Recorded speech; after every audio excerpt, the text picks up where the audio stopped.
पूरी दुनिया के हिंदुओं के आस्था का केंद्र काली घाट मंदिर ठीक इस गेट के आगे है और ये पूरा इलाका ही काली घाट कहा जाता है। और ये गली ममता बनर्जी के घर तक जाती है, यानी इसी गली में ममता बनर्जी का घर है। मुख्यमंत्री रहते हुए भी वो अपने पैतृक घर में ही रहीं, उन्होंने मुख्यमंत्री आवास नहीं लिया। अब आपको बताता हूं कि यहाँ क्या तब्दीली आई है चुनाव परिणाम आने के बाद। कि आप देखें, ये एडवांस ऑटोमेटेड स्टील गेट है जो पहले ये लगाया गया था और ये बंद था, आम लोग इससे नहीं आ जा सकते थे। तमाम बैरिकेड्स लगाए गए थे, आप देखिए कि वो सब अब किनारे रखे हुए हैं और पुलिस के जवानों का 24 घंटा पहरा और आगे 3 लेयर की और भी सुरक्षा थी, यानी 3 लेयर की सिक्योरिटी थी, बैरिकेड्स किए गए थे। सामान्य आदमी इधर से बिल्कुल आ जा नहीं सकता था, कोई गाड़ी लेकर नहीं जा सकता था। हाँ, इस गली में रहने वाले लोग पैदल आ जा जरूर सकते थे। तो सब चुनाव परिणाम आने के बाद सबसे पहले ये एडवांस ऑटोमेटेड स्टील गेट को हटा दिया गया, बंद कर दिया गया। तमाम सारी बैरिकेटिंग यहाँ हटा दी गई, जो 3 लेयर पर बैरिकेटिंग थी उसको हटा दिया गया। अभी भी देखिए कि टीएमसी के दोनों तरफ ज़बरदस्त झंडे लगे हुए हैं। सीधी सी बात है कि ममता बनर्जी का घर इसी गली में है और 50 कदम आगे है, तो इतने झंडे तो लगेंगे ही। लेकिन यहाँ के लोगों का जीवन बहुत ही दुभर हो गया था, बड़ा नारकीय हो गया था। लोग यहाँ बोलते थे कि घुटन हो रही है, कहाँ जाएं, क्या करें, कैसे यहाँ रहें, क्योंकि आने जाने का कोई रास्ता ही नहीं बचा था। किसी की गाड़ी नहीं आ सकती थी, कोई अपने घर में बीमार हो जाए तो एम्बुलेंस सड़क पर ही आती थी, वो बिल्कुल बंद हो गया था। लेकिन अब जैसे ही चुनाव परिणाम आया तो ममता बनर्जी के घर की उस आसपास की सुरक्षा व्यवस्था कम कर दी गई, सुरक्षा व्यवस्था हटा दी गई। देखिए जितने ये बैरिकेड हैं जो बड़े एडवांस हैं वो सब अब समेट करके किनारे रख दिए गए हैं।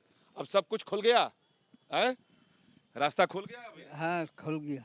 मतलब सब बंद था ना? हाँ, बंद था। तकलीफ बहुत होती होगी आने जाने। हाँ हाँ, सब पूछता था कहाँ जाएगा, क्या जाएगा, यही सब। यही सब अब आराम हो गया। आराम।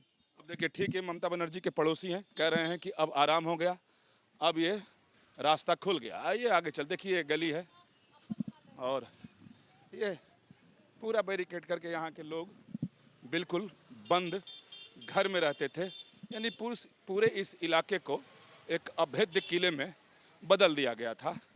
लेकिन अब वो किला नहीं रहा। देखिए यहाँ भी सब बैरिकेड रखा हुआ है, समेट दिया गया, यानी इसे हटा दिया गया। पुलिस कभी भी आकर इसे उठाकर ले जाएगी। और यहाँ देखें वो ममता दीदी का घर आ गई है ना, वो सामने वाला घर है ना। हाँ, ये देखिए सारे बैरिकेड हटा दिए गए, वो सामने घर है। मतलब मेन रोड से हम कह सकते हैं कि लगभग 100 कदम की दूरी पर है ये।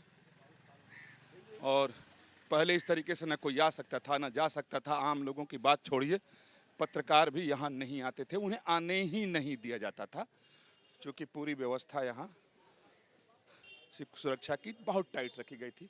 हालांकि देखिए अभी भी जो कुछ सुरक्षा के में लगे हुए जवान हैं वो बह रहे हैं और ये सब बाद में बनाया गया, पहले ऐसा कुछ नहीं था। जब वो मुख्यमंत्री बनी उसके बहुत बाद बनाया गया। और ये जो देखें, ये जो गेट लगाया गया है तो ये ममता बनर्जी का घर है। ये जो दिखाई दे रहा है ये उनका पुश्तैनी घर है, इसी घर में वो मुख्यमंत्री रहते हुए भी रही। लेकिन चूंकि अब मुख्यमंत्री बन गई तो उस तरह से सुरक्षा व्यवस्था करनी थी। ये तो जो लोग सुरक्षा मुहैया कराते हैं पुलिस की जिम्मेदारी थी, तो उन लोगों ने ये गेट लगवाए, कुछ सिक्योरिटी पोस्ट बना दिए, इस पूरे इलाके को घेर दिया गया।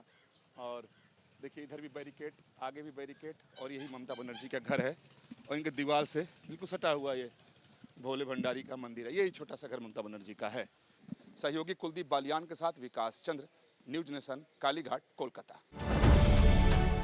अब से डीडी फ्री डिश की चैनल नंबर 57 पर देखिए न्यूज नेशन।